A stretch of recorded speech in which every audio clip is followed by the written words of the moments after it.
selfish sister planned her baby shower on my wedding day, thinking that everyone would side with her, but karma hit her hard as family chose my wedding over her. The incident happened a few days ago, and I am furious, which is why I've come here to vent. I have an older sister, Portia, 30F, who has severe main character energy, and it rubs me the wrong way in all possible ways. This has been the norm all her life, and all of mine, and I generally never objected or said anything because I've never been one to start conflict or drama. However, things came to a head on my wedding day because she decided to host the baby shower for her fourth kid on the same day. Naturally, when I found out a few days before the wedding, I was very upset. I had made my family RSVP to the wedding date months in advance, so I knew this little coincidence, as she called it, was deliberate on her part. It just made me want to either rip my hair out, or hers. I had a nagging feeling that my family would choose to attend her baby shower over my wedding because that's how things have always operated in my family. She has been the golden child for as long as I can remember, and I have been the afterthought. I thought maybe this one day would be about me, but with her baby shower, I knew she was planning to steal even this day from me. Portia and I, 25F, do not have the best relationship. I would attribute it partly to how my parents raised us, but mostly to Portia's attitude and arrogance. Portia was an overachiever in school. She got good grades, played sports, and was generally liked by her teachers and peers. Mom and Dad were very proud of her. I, on the other hand, was just about average. I didn't excel in academics, but I wasn't bad either. I didn't have any meaningful hobbies, according to my parents, and all of this was amplified by the fact that I went to the same school as my sister. All my teachers and even the principal used to be quite astounded that Portia and I were sisters because I was quite unlike her, not just in attitude but also in capabilities. We were constantly compared, and I always fell short. My parents did not take my lack of skills well. Portia was the favorite child. She was pampered, spoiled, and anything she demanded was done because she was a bright kid. I was categorically told as a kid that I would get this treatment from my parents too if I became as good as Portia. I have a series of psychological issues with self-worth due to my childhood, and it has severely impacted the quality of my life. By the time I turned 13, I realized that I would never have a good and functional relationship with my family. I just accepted that as my reality and withdrew from the family. I kept mostly to myself, stayed in my room, and spent my hours doodling. That was my only real hobby, and nobody ever took it seriously. I was the extra member of the family, so to speak, always an afterthought, always left alone, always looked at with either disgust or contempt because I was not good enough for my parents. I was called a scribbler, and my mother even tore one of my sketch pads because I was busy scribbling instead of working hard and being a source of pride for the family like my sister. I knew then that no matter what I did, they wouldn't see me as who I was, only as a lesser version of Portia. And that no matter how hard I tried, I could never match up to her, and that I didn't want to either. So I just stopped interacting with them as much as I could. When I was 13, Portia left for college. And she changed. She was no longer the good girl our parents had raised. She still did well, no doubt about that, but she never answered their calls, didn't want to come back home, and blew through money like crazy. All of this took a toll on my parents, I guess, and they felt alone and isolated. They had lived the 18 years of their lives as parents to just one kid, and suddenly, that kid didn't want much to do with them. That was when their attention shifted to me. They tried to get closer to me and wanted to make a bond, but I didn't want anything to do with it. I had attuned myself to being alone, and all of this attention just stressed me out. It had taken me a long time to learn to live by myself, and I was not going to change it because my parents wanted to play happy families. This made them mad, and things got even worse for me. They were either yelling at me or taunting me all the time, and it became too much for me to handle. I somehow managed to make it past the next few years until I went to college. I have been very low contact with them ever since. I did a degree in animation, so I can say that all that doodling really paid off. I got a good job right out of college, and I'm doing quite well for myself. This is unlike what anyone, especially my parents and sister, expected of me, so that makes me feel even more smug about the entire thing. They have tried to get in touch with me repeatedly in the last 2 to 3 years, in the sense that they wanted to get closer to me, and things like that, but I have always politely declined their efforts.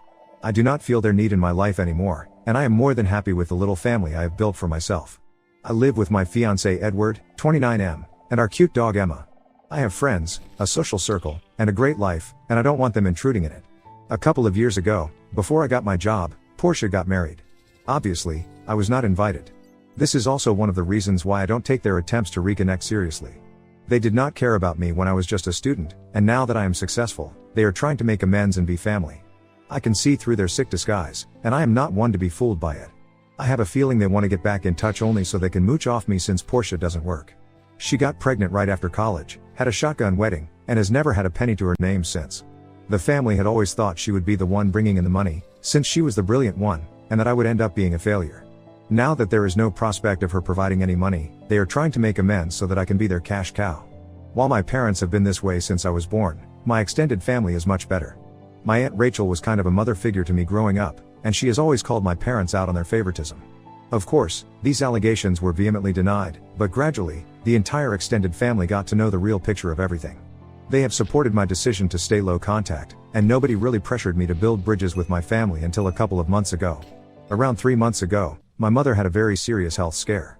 She was admitted to the hospital for weeks, and the diagnosis was tricky. Her quality of life has since been severely impacted, and the doctors have said that it is going to take a long time for her to return to how she was before, if that ever happens. This, according to my aunt, was a wake-up call for my mother, and the entire time she was in the hospital, she was sobbing for her baby, aka me. I wasn't told about her health issues immediately because we had been low to no contact for a few years now. But my aunt called me up a week after the incident to tell me that my mother was very sick and had a sort of realization that she had not treated me well. And ever since that day, my mother has only been crying, wanting to get back in touch with me, saying that she knows she is going to die soon and doesn't want that to happen before I give her a chance to be a good mother again. I had been conflicted about this because I knew deep down that the only reason my mother wanted to make amends was that she did not want to shoulder all that guilt for treating her own child poorly. It was more about her guilt than it was about me. But I also knew that if I did not talk to her, or at least get back in touch, I would end up regretting it. So after a lot of thought, and a considerable amount of urging from both my aunt and my fiancé, I decided to give it a shot and get back in touch with her. It was emotional for us. There were a lot of tears and a lot of apologies from her side, and I just told her to let it slide, and that I did not wish to talk about it or engage in it anymore. My father tried to be civil, and he is too proud a man to admit where he went wrong, so he and I didn't exchange more than a few words. Portia was nowhere to be found during this little reunion of ours, and I found out later that it was at our mother's request. Mom had vehemently denied Portia's presence during our talk, and I hear that she was quite salty about it, but there was nothing she could do. So, now comes the actual incident. I was insanely busy with all my wedding planning, and to be honest, I did not make much time for my mother after the initial few meetings. I could have, but I was too stressed with all the workload, and needed my downtime as well. My parents were quite offended by the fact that even after our supposed reconciliation, I had not involved them in wedding planning or given them any of the traditional roles that the bride's parents are supposed to have. My mother was upset about the entire situation, but she chose to let it slide, which is when I began to feel that maybe she was actually remorseful. My father, on the other hand, was extremely angry that he would not be the one walking me down the aisle. He even called me up to tell me that he was considering not attending the wedding because I was humiliating him as a father in front of everyone, even after everything had gone back to normal. I told him that nothing had gone back to normal, especially between him and me, and if he felt that this was too insulting for him, he was free to do whatever he wanted, aka not attend. That shut him right up, and he didn't say anything after that. As far as Portia is concerned, I didn't have any contact with her during this time. I just sent out the invites, and she was saying that she would be attending. There was nothing more to talk to her about, or so I thought, but I was in for a huge shock. 2 weeks before my wedding, I got a frantic call from my cousin Lena. She told me that she was talking to Portia, and Portia invited her to her baby shower on the same date as my wedding, in the same city, in a venue that she had booked an hour away from my wedding.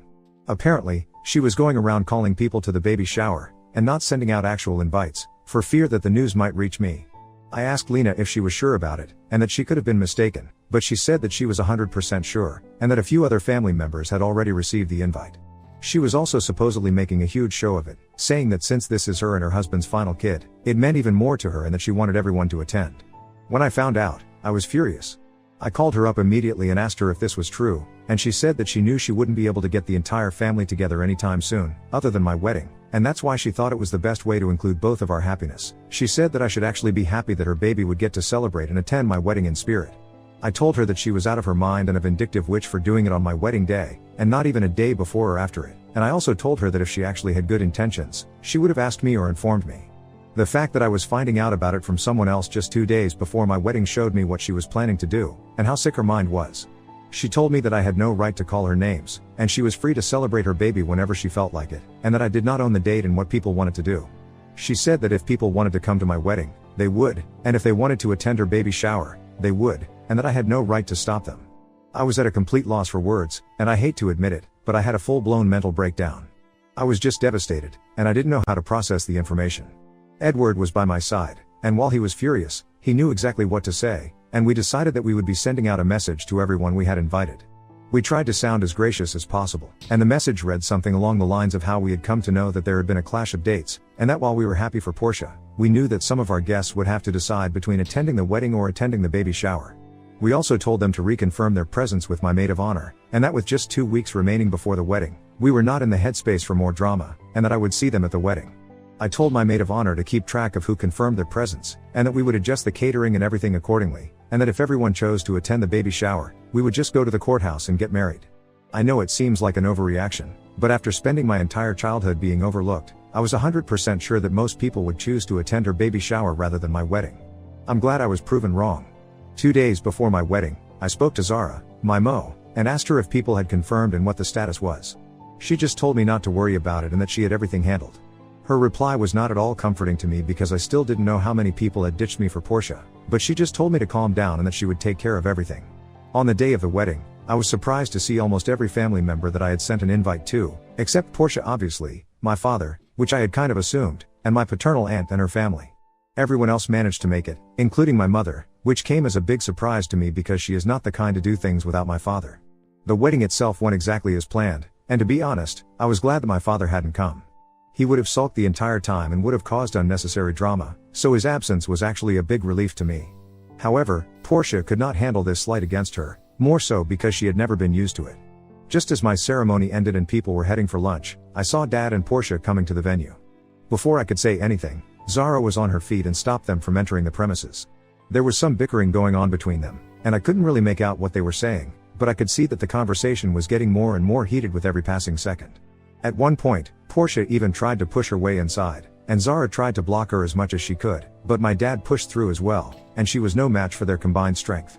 The minute Portia stepped inside, she straight up started bawling like a spoiled brat. And it wasn't just a few stray tears here and there, it was actual wailing like an infant. It was so embarrassing and disgusting to watch. I knew my family was aware of her antics, but I felt so humiliated because she was doing it in front of Edward's family, our friends, and our colleagues. She kept saying that everyone came to my wedding instead of her last baby shower and that I should have had the decency to postpone my wedding when I knew that she was having her baby shower. Before I could say anything, Aunt Rachel said that I had finalized the date for the wedding months ago, and she was the one who had hijacked the date, and if she had any decency, she would have been the one to keep her baby shower on a different day. Portia did not expect to be called out like that, and she looked at my dad for help, but he was surprisingly quiet. Portia then had the audacity to say that marriages break apart all the time and that there could be a possibility that I would get married again, but she for sure was not going to get pregnant again. I was furious, and I wanted to slap her square in the face at that moment. I could not believe she had the nerve to suggest that my marriage would break apart on the day of my wedding. I had had enough by then, and I told her to get the hell out of the venue, and that she should know that she already has 3 kids, and that there is no guarantee that she wouldn't be popping out other kids in the future, considering that that's all she has done ever since she left college after blowing through all of Dad's money. She started screaming, but I cut her off in the middle and told her that she was a horrible human being who never thought about anyone other than herself, and that I felt sorry for her kids for having such a terrible woman for a mother. That shut her up real fast, and she started crying again, but I had no patience for it, and Zara and another friend of mine literally dragged her out of the venue. By the time all this was over, I was shivering and crying, and she had ruined my day. The atmosphere was so tense that almost everyone cut lunch short and left. What hurt me the most was that in all this time, my mother never took a stand for me or told me about Portia's plans. So all her reconciliation was fake and an act in my eyes because she continued to not do right by me, despite having the chance. Once everyone left, I hugged Edward and broke down and apologized for ruining the day, but he held me close and told me that it wasn't my fault at all and that I was bound to reach my breaking point one day or another. It has been 5 days since our wedding, and people have been reaching out to me, but I am in no headspace to respond to anyone. There are tons of messages just sitting in my inbox, and I know that I will have to respond to them eventually, but I don't want to do that right now. We are leaving for our honeymoon tomorrow, and I hope that I am able to feel better and take my mind off of whatever happened. My vile sister has already ruined my wedding, and I couldn't do anything about it, so I can't let her ruin my honeymoon as well. She doesn't get to affect me like this, even after all these years. Update 1. Hey Reddit. I haven't been updating because I took a break from Reddit during my honeymoon. I hadn't expected the post to blow up, and I was overwhelmed when I saw all those comments. But, I went through them all, and since you're so invested in the story now, there is a tiny update. All the while on our honeymoon, Ed and I didn't really entertain any sort of contact from my side of the family. My mother made multiple attempts to get in touch with me, but I just told her that I would talk to her once I got back from the honeymoon. She has since called me and told me that she wants to meet and apologize for not taking a stand for me during the wedding and that she is ashamed of herself. I told her that this was not just about the wedding, but about the fact that she knew about the baby shower and did not tell me. She said she didn't want me to get upset, and that she thought people would attend my wedding over the baby shower anyway. I told her that her assumptions do not excuse what she has done to me, and she has again shown me that she is not a reliable person at all, especially when it comes to my emotions and feelings. She kept on apologizing, but I told her that I needed a break from her and to not contact me anymore. She tried to play the I'm sick card, and I said that she had decided to come back into my life to prove to me that she was sorry. Her actions have shown me the opposite because she continues to choose Portia over me, even if it comes at the cost of one of the most important days of my life being sabotaged. She was crying inconsolably as I tore into her, and I felt so guilty doing it, but I knew that I couldn't let her run all over me again. It had taken me years and years to feel mentally safe, and I could not allow her to waltz back in with her same antics and ruin everything. I told her that I would be reaching out to her, but it would be on my own time, and that I did not want her to pressure me into building a relationship with her because clearly, she was not ready. I think she felt that if she victimized herself a little, she could strong-arm me into relenting, but when that didn't happen, she gave the phone to Dad, who I was not interested in talking to at all. The minute I heard him on the line, I disconnected the call. He sent me a long text after that, which I didn't even bother to read and have since blocked him. Other than that, I only had messages from family saying that they were sorry that Portia had tried to upstage me on my own wedding, and basically messages supporting me and sympathizing with me. I haven't responded to all of them, but I will. All in all, I feel much better about the entire ordeal, and I am glad I have cut my mother off again. I do not have the energy to deal with my parents, and I don't want them ruining the family I have built for myself. Update 2. I had thought that the drama was over, but clearly, that is not the case. Portia's husband, let's call him Jake, turned up at my house last evening. He looked pretty dejected, and I didn't have the heart to say no to him, so I called him inside. The first thing he did was apologize to me, saying that he had no idea Portia had been planning this. That was when I recalled that during the entire episode at my wedding, I did not see Jake. I asked him what he meant, and he said that he had actually planned a baby shower for Portia a week after my wedding, and she had insisted that the date be changed. She had also told him that I had not invited them, which is why she wanted to keep the baby shower on the same day as the wedding. He was not on board with it, and said that she shouldn't have been expecting an invitation anyway, since we had been estranged for a long time. He said that he never sought to clarify with me because he felt that me not inviting them was understandable, and that he would have been surprised if I had invited them. When he found out what had actually happened on the day, he was mortified, and it was only because my mother told him that he found out the truth. He said that he was extremely sorry and wanted to apologize on her behalf and asked us if he could do anything at all to make the entire situation better. I told him that he had no reason to apologize because he was not there, and that his wife was a grown woman who could take responsibility for her own actions. I said that she had to learn how to take accountability for her actions and that if the apology did not come from her, it did not mean anything. I told him that I had nothing against him, and that he seemed like a great guy, and I thanked him for reaching out. I think it was sweet of him to come and talk to us, but that still doesn't take away what his wife has done, and to be frank, even if she did apologize someday, I know that I will not forgive her. She has dug her grave, and now she can very well lay in it. Update 3, Portia and Jake are heading towards a divorce. Apparently, they had been having problems for a long time, and her behavior at my wedding was the last straw on the camel's back. She has been running around telling people that I am the reason behind her divorce, but I guess everyone has had enough of her antics, and nobody is willing to listen to her self-pity tirade anymore.